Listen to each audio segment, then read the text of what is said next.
The massive alien ships appeared in Earth's sky on a Tuesday morning. There were 12 of them, each one the size of a small city. They hung in the air like silver mountains, casting shadows over New York, London, and Tokyo. The ships made no sound. They just waited. Commander ZY stood on the bridge of her flagship, looking down at the blue planet below. Her crystalline body sparkled in the ship's lights as she studied the data flowing across her screens. The planet was called Earth, and it was home to creatures called humans. "What do we know about them?" she asked her science officer. "They are very young, Commander," the officer replied. His voice sounded like wind chimes in a gentle breeze. "They only discovered fire about 1 million years ago. They learned to fly just over 100 years ago. They reached their moon only 200 years ago." ZY crystal face showed no emotion. To her people, the Veltar, 200 years was like a few days. They had been traveling between stars for over 50,000 Earth years. "What about their technology?" she asked. "Basic," the science officer said. "They have crude nuclear weapons. Their fastest ships barely reach 1/10 the speed of light. Their computers are simple. They still use metal and plastic for most things." The commander nodded. She had seen this many times before. Young species always thought they were special. They always believed they had something important to offer the galaxy. They were almost always wrong. "And their biology?" she continued. "Weak," came the answer. "They live only about 80 of their years. Their bodies break easily. They need a very specific mix of gases to breathe. They can only live on worlds with very exact temperatures. They get sick often. They are emotional and make decisions based on feelings instead of logic." ZY made a note in her report. Category 7, minimal threat, limited potential. It was the second lowest rating they could give a species. Only dead civilizations rank lower. 3 days later, the first meeting took place. The humans had chosen their best representatives.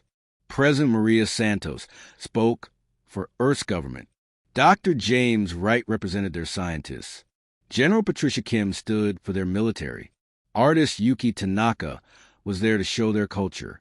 They met in a large room aboard the ZY ship. The humans looked tiny compared to the tall, crystal aliens. They seemed nervous, constantly looking around at the strange technology surrounding them. "Welcome," ZY said. Her voice was translated into English by the ship's computers. "We are the Galactic Confederation. We explore the galaxy and catalog all intelligent life. We are here to evaluate your species." President Santos stepped forward. "We are honored to meet you," she said. "Humanity has dreamed of this day for centuries. We have so much to offer and so much to learn." The Crystal Commander studied the small human woman. Her body language showed hope and excitement. Typical emotional responses. "Tell us about your achievements," ZY said. Dr. Wright began eagerly. "We have mapped the human genome. We understand the basic forces of the universe. We have cured many diseases. We can split atoms and harness their power. We have sent probes to every planet in our solar system."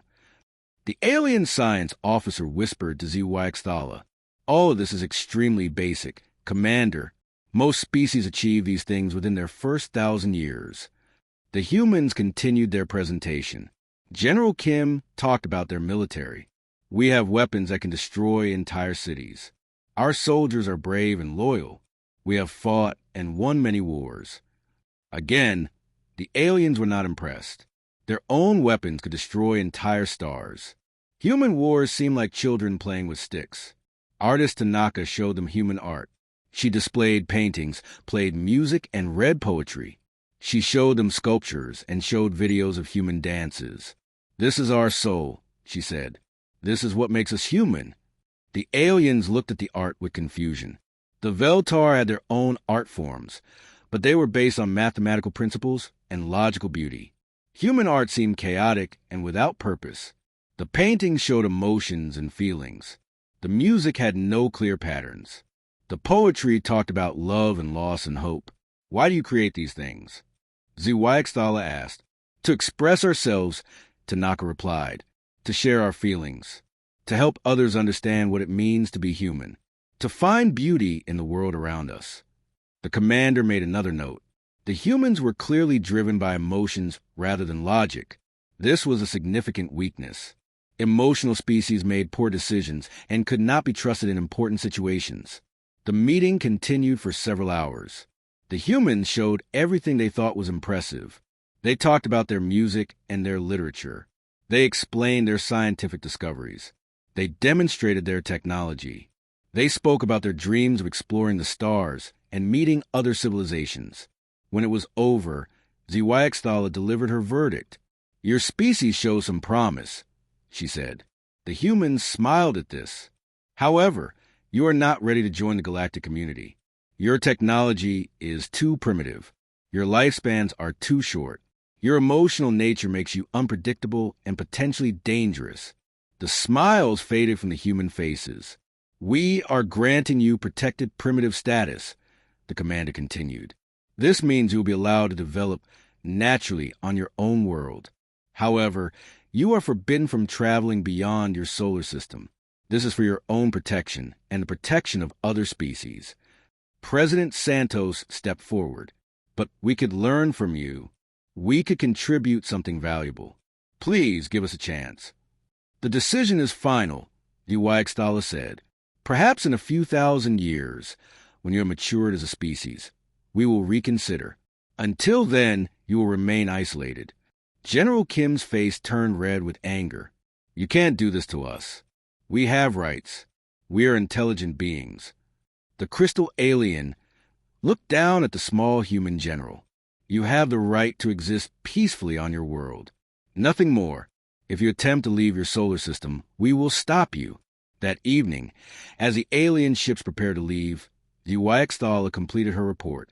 She wrote about humanity's primitive technology and weak biology. She noted their emotional instability and short lifespans. She classified them as a minor species with no significant potential for contributing to galactic civilization. She did make one small note at the end of the report.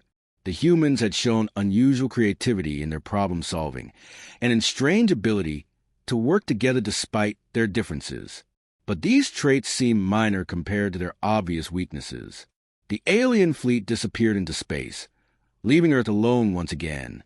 The humans watched them go, feeling rejected and abandoned. They had been judged and found wanting by beings they had hoped to call friends. None of them knew that in just a few months, the galaxy would face a crisis that would make them desperately need the very qualities they had dismissed in humanity. 6 months after the aliens left Earth, Commander HFY received a message that would change everything. She was in her meditation chamber on the Veltar homeworld when the urgent communication came through. The crystal walls around her began flashing red, the color of extreme danger. "Commander, you need to see this immediately," her communications officer said. His voice carried panic, something Veltar rarely showed. HFY rose from her crystal seat and moved quickly to the command center. The building was shaped like a giant diamond, rising high above the crystal forest of her homeworld. Through the transparent walls, she could see other crystal structures stretching to the horizon, each one home to millions of her people. "Show me," she commanded. The main display activated, showing the outer edge of their galaxy. At first, HFY saw nothing unusual. Then she noticed something that made her crystal heart freeze. The stars were going out. One by one, entire solar systems were disappearing from a map. "What is causing this?" she asked. Her science officer, HFY, manipulated the display with his crystal fingers. Long-range sensors detect massive bioships moving through space. They consume everything in their path. Planets, stars, even space stations. Nothing remains behind. "Who are they?" HFY's crystal face darkened. "We believe they're the Devourers. Commander, the ancient enemy our ancestors spoke of in the old records." HFY felt a chill run through her crystalline body. Every child on Veltar learned about the Devourers in their history lessons. Thousands of years ago, they had appeared from beyond the galaxy's edge. They consumed everything they found, growing stronger with each world they devoured. The young galactic civilizations had barely managed to drive them away, and only at a terrible cost. "I thought they were just stories," she whispered. "So, did we all," Kethvar replied. But the old records are becoming reality. Look at this. The display changed to show a closer view of the Devourer fleet. The ships were not built, they were grown. Each one looked like a living creature, with organic curves and pulsing surfaces. They moved like a swarm of insects, changing direction as one mind. Some ships were as large as moons, while smaller ones darted between them like fish in a school. How many ships? Zwaixtala asked. We count over 10,000 major vessels, Kethvar said, but they keep reproducing. Every planet they consume allows them to build more ships. Every star they drain gives them more energy. They're growing stronger every day. Commander Zwaixtala immediately contacted the Galactic Confederation Council. Within hours, representatives from all major species gathered in the Great Meeting Hall on the capital world of Nexus Prime. The hall was a massive structure that could hold thousands of beings from hundreds of different worlds. The meeting was chaos. The synthetics, beings of pure logic made from metal and circuits, presented detailed battle plans based on mathematical calculations. The gaseous Nethri floated in their containment suits, suggesting they use their shape-changing abilities to infiltrate Devourer ships. The rock-like granite folk proposed building massive fortresses to stop the invasion. Fleet Admiral Torvex, a tall being with 4 arms and purple skin, stood at the center of the debate. We must strike quickly, he declared. Our combined fleets have the firepower to stop them before they grow stronger. Impossible, replied Counselor Vashti of the Synthetics. My calculations show a 37% chance of victory if we attack now. Those odds decrease by 4% each day we delay. Then we must try, Admiral Torvex insisted. What choice do we have? The debate continued for hours. Finally, they agreed on a plan. The Confederation would gather the largest military force in galactic history. Every species would contribute their best ships and most skilled warriors. They would meet the Devourers at the edge of Veltar space and destroy them before they could reach the core worlds. 3 weeks later, the battle began. Zwaixtala commanded her crystal ships alongside vessels from 50 different species. The Confederation fleet numbered over 8,000 ships, each one equipped with the most advanced weapons their civilizations could create. The Devourers met them without fear. Their bio-ships moved in perfect coordination, like parts of a single organism. When the Confederation forces fired their weapons, the enemy ships absorbed the energy and grew stronger. When they tried different tactics, the Devourers quickly adapted and countered.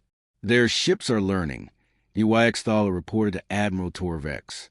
Every weapon we use becomes less effective within minutes. Then we use new weapons, the Admiral replied. Switch to quantum torpedoes. They switched weapons. The quantum torpedoes destroyed several Devourer ships, but within an hour, the enemy had developed defenses against those too. The bio-ships began to split and reform, creating new configurations that the Confederation weapons could not target effectively. They are not just adapting, Kethvar reported from a science station. They're evolving in real time. Their hive mind learns from every attack and shares that knowledge instantly with all ships. The battle turned into a nightmare. For every Devourer ship they destroyed, 2 more appeared. The enemy seemed to know exactly what the Confederation forces would do before they did it. Traditional military tactics, perfected over thousands of years, proved useless against an enemy that could predict and counter every move. Admiral Torvex's flagship exploded in a burst of purple flame. The massive granite folk battleships were consumed by bio-ships that wrapped around them like vines. The elegant Nethri vessels found their shape-changing abilities copied and improved by the enemy. Within 6 hours, half the Confederation fleet was destroyed or consumed. The survivors retreated in disorder, fleeing toward the inner world with the Devourers following close behind. Zwaixtala found herself commanding the rear guard, trying to buy time for civilian evacuations. Her crystal ships fired desperately at the pursuing bio-ships, but their weapons barely slowed the enemy advance. Commander, Kethvar called out, the Devourers have broken through our outer defenses. They will reach Veltar within 3 days. Through her ship's viewing screen, Zwaixtala could see her beautiful homeworld in the distance. The crystal city sparkled like diamonds against the planet's purple sky. Billions of her people lived there, creating art and music, and raising their children in peace. Soon, all of it would be consumed by the approaching swarm. How long until the evacuation is complete? She asked. 2 weeks minimum, came the reply. We cannot move entire populations in just 3 days. Zwaixtala closed or crystallize. They had failed completely. The greatest military force in galactic history had been defeated in less than a day. The Devourers were too adaptable, too intelligent, too unified. They learned from every mistake and never made the same error twice.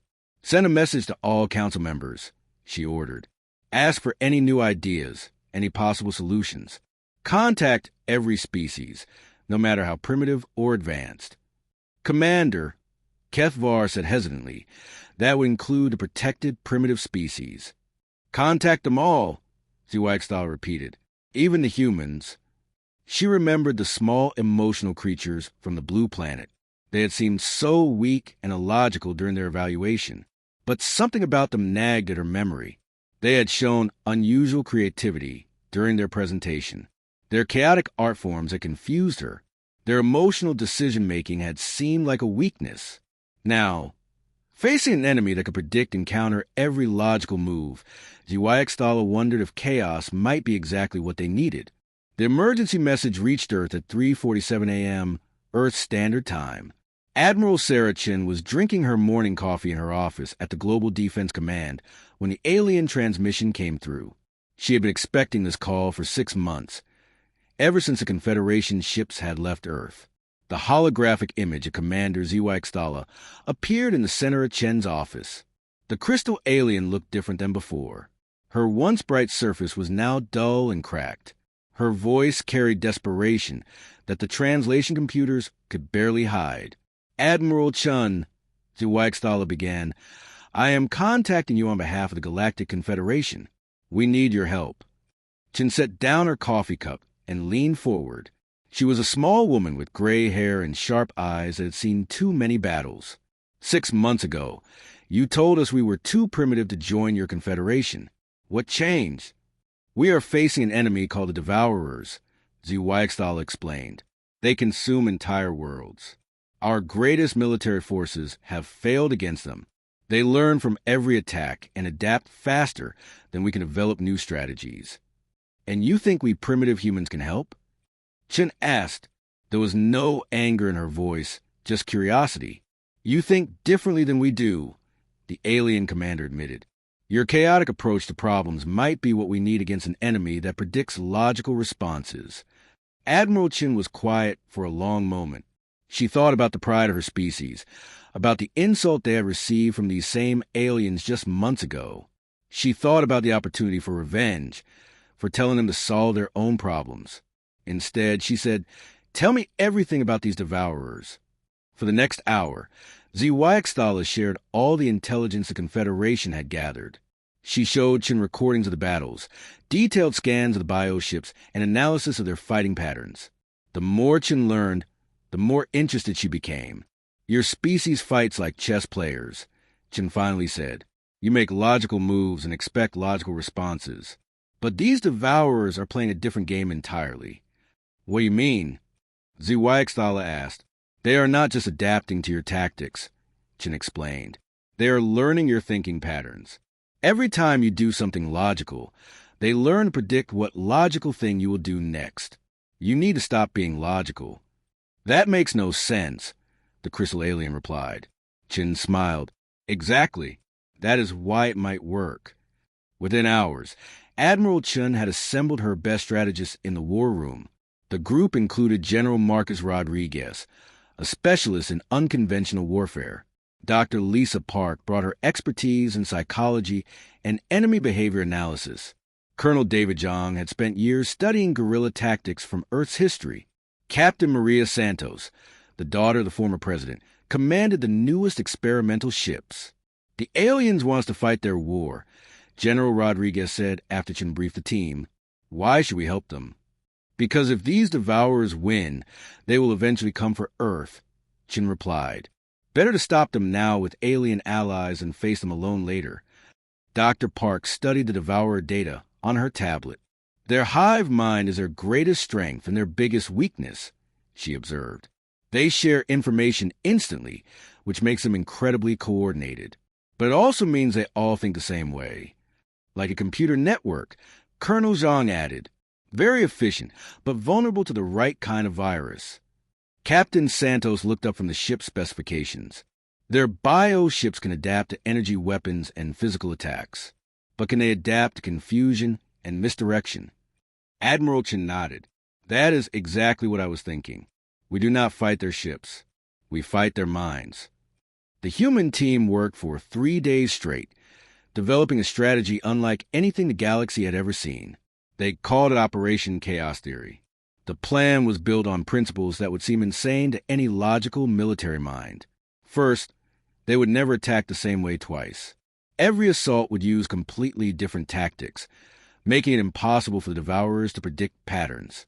Second, they would deliberately do things that appear to be mistakes, confusing the enemy about human intentions. Third, they would spread false information, making the Devourers learn wrong lessons about human capabilities. Most importantly, they would teach other alien species to think and fight like humans. The Confederation species are too rigid, Chen explained to her team.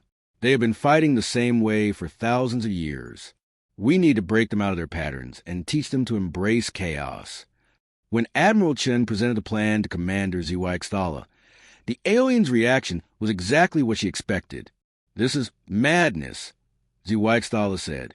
You want our forces to act randomly? To make deliberate mistakes? To lie to the enemy about our capabilities? These are not military tactics. No, Chen agreed. They are human tactics. And right now, human tactics are the only thing the Devourers have never seen before. The crystal alien was silent for a long time. Our military commanders will never agree to this. It goes against everything we know about warfare. Then your military commanders will lose, Chen said. Simply, you came to us because your way is not working. Either try our way or watch your world be consumed. ZY made a decision that would have been impossible for her just 6 months earlier. What do you need from us? Transport to the battle zone, Chen replied, and permission to train your warriors in human fighting methods. Some of your people will need to think like humans if this is going to work. 3 days later, a small human fleet left Earth's solar system for the first time in history. The ships were experimental designs, built for speed and stealth rather than raw firepower. Admiral Chen commanded from the bridge of the UES Defiance, humanity's first true warship. As they traveled through space using alien transportation technology, Chen's team continued refining their strategy. They identified which alien species might be most capable of learning human tactics. The shape-shifting Nethri could learn to use misdirection. The logical synthetics could be taught to calculate chaos. Even the rigid granite folk could be shown how to use their stubbornness as a weapon. The key is not to make them human, Dr. Park explained during one planning session. The key is to teach them to think outside their normal patterns, combine their natural abilities with human unpredictability. When they reached the battle zone, the situation was worse than they had imagined. The Devourers had consumed 3 more worlds and were approaching the Veltar homeworld. The remaining Confederation forces were trapped in defensive positions, slowly being overwhelmed by an enemy that countered every move they made. Admiral Chen looked out at the massive swarm of bioships surrounding the crystal planet. Each ship pulsed with organic life, connected to the others through invisible mental links. They moved with perfect coordination, like a single organism with thousands of bodies. They are beautiful in a terrifying way, Captain Santos observed. Yes, Chen agreed, and that beauty comes from their perfect order. Time to show them the power of beautiful chaos. She opened a communication channel to all Confederation forces. This is Admiral Sarah Chen of Earth. We are here to teach you a new way to fight. Some of you will think our methods are crazy. You will be right. But crazy is exactly what we need right now. The final battle for the galaxy was about to begin. The first phase of Operation Chaos Theory began with what appeared to be a complete disaster. Admiral Chen ordered her ships to attack the smallest Devourer vessels while completely ignoring the massive command ships. To every alien observer, this looked like tactical suicide. "Admiral, the humans are attacking the wrong targets," Commander Zhuaixtala reported from her crystal ship. "They should focus on the large bioships that control the swarm." "I know," Chen replied calmly over the communication link. "Trust the plan." The human ships darted between the Devourer's swarm like angry wasps. They fired their weapons seemingly at random, hit their targets, then immediately retreated in what looked like panic. The small enemy ships they attacked began to adapt, developing defenses against human weapons just as they had against alien technology. But Chun was not trying to destroy the ships. She was teaching the Devourers to learn the wrong lessons. "Phase 1 complete," Captain Santos reported. "The enemy has adapted to our fake attack patterns." "Excellent," Chen said. "Now they think they understand how humans fight. Time to show them they are wrong. Begin Phase 2. The second wave of human attacks was completely different. This time, they used weapons and tactics that the Devourers had never seen before.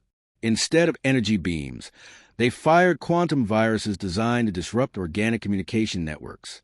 Instead of attacking ships, they targeted the invisible mental links that connected the swarm. The effect was immediate and devastating. Several sections of the Devourer fleet suddenly stopped moving in coordination. Ships began colliding with each other as their shared consciousness flickered and failed. "Impossible," whispered Kethvar from the Veltar command ship. "How did they know to attack the neural networks?" "Because they studied how we failed," Zhuaixtala realized. "While we were trying to destroy their ships, the humans were learning how their minds work. But the Devourers were already adapting to the quantum virus attack. Their bioships began developing immunities, and the mental connections started to restore themselves. Admiral Chen had expected this. All Confederation forces, this is Admiral Chen," she broadcast. "Begin random coordination protocol. Remember, do not do what makes sense. Do what they will not expect." The alien commanders hesitated. Everything in their training told them to follow logical battle plans and coordinate their attacks efficiently. Chen was asking them to do the opposite. Commander Zhuaixtala made the first leap of faith. "All Veltar ships, follow the human lead. Attack targets of opportunity with no predetermined pattern." Her crystal ships broke formation and scattered across the battlefield.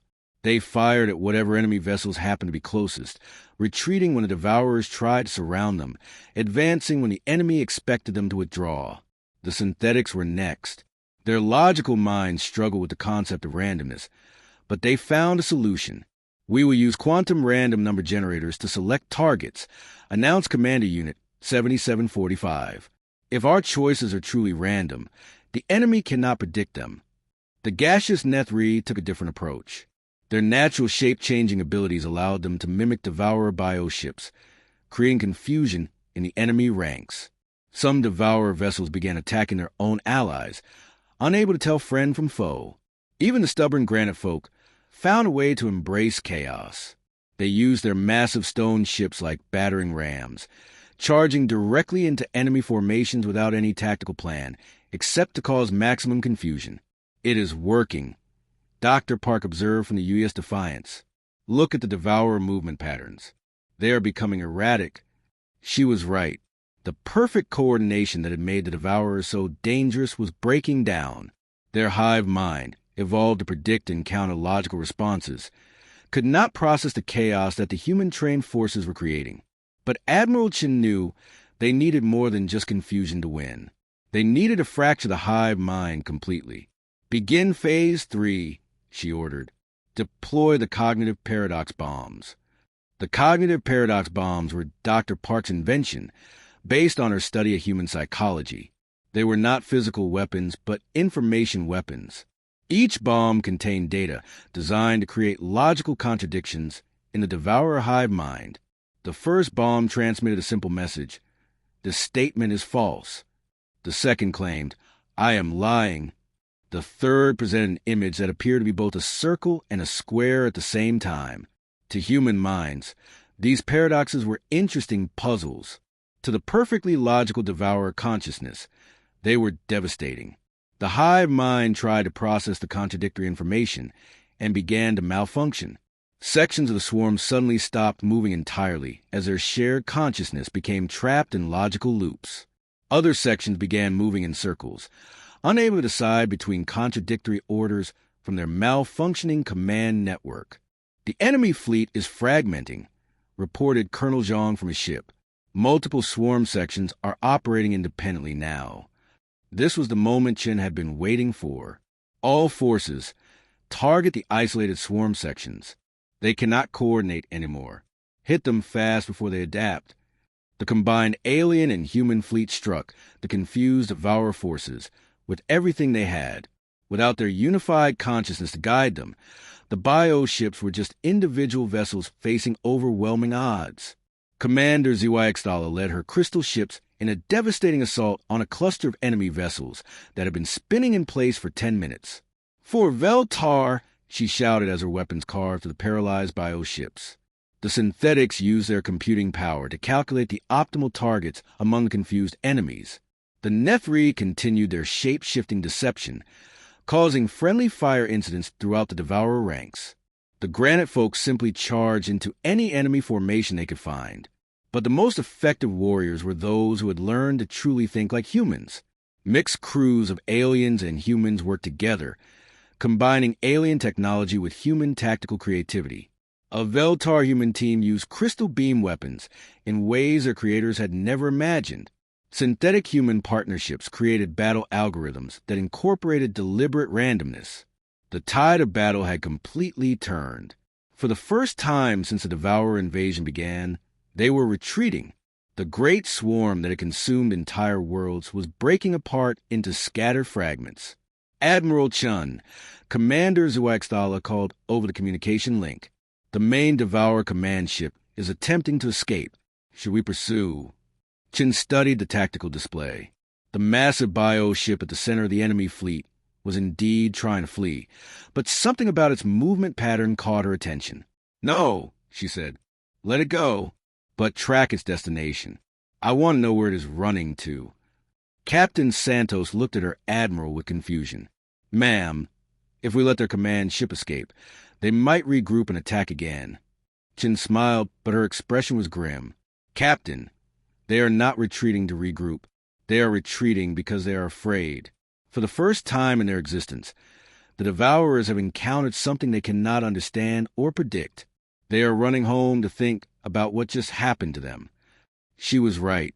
Long-range sensors showed the surviving Devourer ships fleeing toward the edge of the galaxy, moving faster than they had ever been recorded traveling before.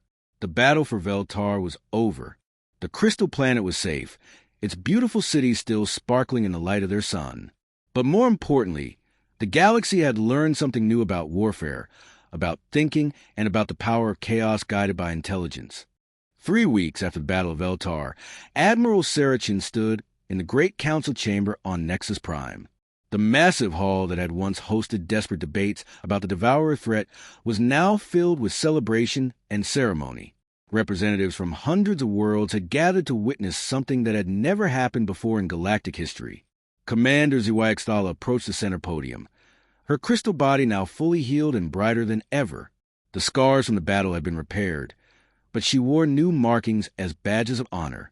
Behind her walked the other military leaders who had fought alongside humanity in the final battle. "Before this assembly," Ziwaxtala began, her voice carrying clearly through the vast chamber, "I formally apologize to the people of Earth and to Admiral Sarah Chun." The chamber fell silent. In thousands of years of Confederation history, no evaluation committee had ever apologized for their assessment of a species. 6 months ago, I judged humanity to be weak, primitive, and unsuitable for galactic civilization. The Crystal Commander continued. I was wrong about everything. We measured strength by the wrong standards. We valued order over creativity, logic over innovation, conformity over diversity. She turned to face Admiral Chun, who stood with her human delegation near the center of the hall. Humanity saved not just my world, but our entire way of thinking. You showed us that our greatest weakness was believing there was only one right way to solve problems. Admiral Chun stepped forward. She looked small compared to the towering aliens around her, but her presence filled the chamber. Commander Ziwaxtala, there is no need for apologies. Every species sees a universe through their own experiences. You judged us by your standards because those were the only standards you knew. But we should have tried to understand your standards as well, Zhu Weichstahl replied. We should have asked what makes humans strong instead of assuming we already knew what strength looked like. Chun smiled. The important thing is that we learned to work together when it mattered most. And now we can continue learning from each other. Fleet Admiral Torvex, who had survived the first disastrous battle against the Devourers, stood to address the assembly. His 4 arms moved as he spoke, emphasizing his words. The victory at Veltar was not just a military triumph. It was a revolution in how we approach problems. Human tactics have been integrated into our military academies. Our officers now study something called creative chaos theory alongside traditional strategy. The changes had spread far beyond military applications. Dr. Lisa Park had been invited to establish psychology departments at alien universities. The concept of mental health and emotional intelligence was completely new to species that had always valued pure logic. Synthetic beings were learning to incorporate random variables into their decision-making processes. The rigid granite folk were experimenting with flexible planning. But the greatest change, Admiral Torvex continued, is in how we work together. The mixed crews that fought in the final battle have shown us the power of combining different perspectives. This was true throughout the fleet. Veltar crystal ships now carried human tactical advisors who helped plan unconventional maneuvers. Synthetic vessels had human creativity consultants who suggested innovative solutions to technical problems. Even the proud Nethri had welcomed human partners who helped them develop new shape-shifting techniques. Captain Maria Santos had become the first human to command a mixed-species crew. Her ship, the UES Unity, was crewed by beings from 12 different worlds. At first, it was chaos, she had reported to Admiral Chun. Nobody could agree on anything. But then we learned that disagreement leads to better solutions.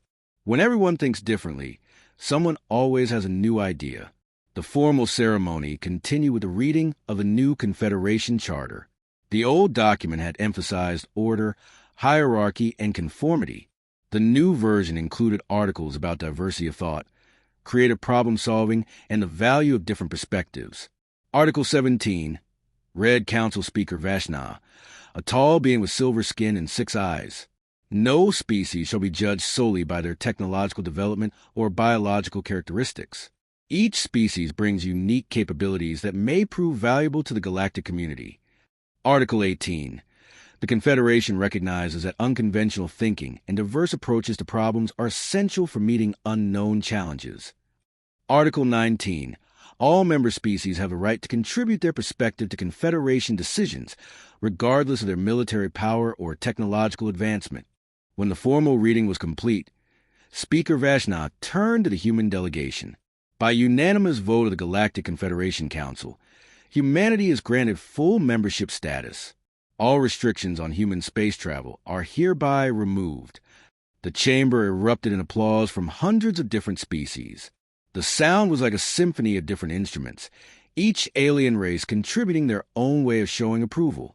But the ceremony was not over. Admiral Chun was called forward to receive a new assignment that would have been unthinkable just months before. Admiral Sarah Chun, announced Speaker Vashna, you are hereby appointed as the first director of the Adaptive Defense Corps, a new military branch dedicated to unconventional warfare and creative tactics. Chun accepted the crystal medal that marked her new rank. I am honored, she said, but I want to be clear about something. The Adaptive Defense Corps will not be a human organization. It will be a truly integrated force where every species contributes their unique strengths. Over the following months, the Adaptive Defense Corps grew rapidly. Training centers were established on dozens of worlds, each one specializing in different aspects of unconventional warfare. Human instructors taught aliens to think creatively. Alien teachers showed humans how to use advanced technology in unexpected ways. The Veltar learned to use their crystal abilities for psychological warfare, creating beautiful but disorienting light displays that confused enemies. The synthetics developed new programming languages that incorporated chaos mathematics. The Nethri became master infiltrators, using their shape-changing abilities in ways they had never imagined. Meanwhile, monitoring stations at the galaxy's edge reported good news. The surviving Devourers had retreated beyond the galactic rim and showed no signs of returning. Intercepted communications suggested they were afraid to engage forces that fought with impossible chaos patterns. They cannot adapt to randomness, Dr. Park explained in her report to Confederation Science Council. Their hive mind is built for processing logical information and predicting rational responses. Truly creative chaos is like a virus in their mental network. Commander ZY Xtala had accepted a new position as well. She now served as a liaison between the Adaptive Defense Corps and traditional Confederation forces, helping older military officers understand the value of unconventional tactics. She often visited Earth, working closely with human strategists to develop new training programs. During one such visit, she stood with Admiral Chun on the observation deck of the orbital station above Earth.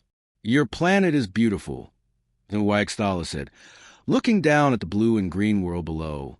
"I am ashamed that I dismissed it so quickly during our first visit." "You saw what you expected to see," Chin replied. "We all do that sometimes. The important thing is learning to see differently." "Yes," the Crystal Commander agreed.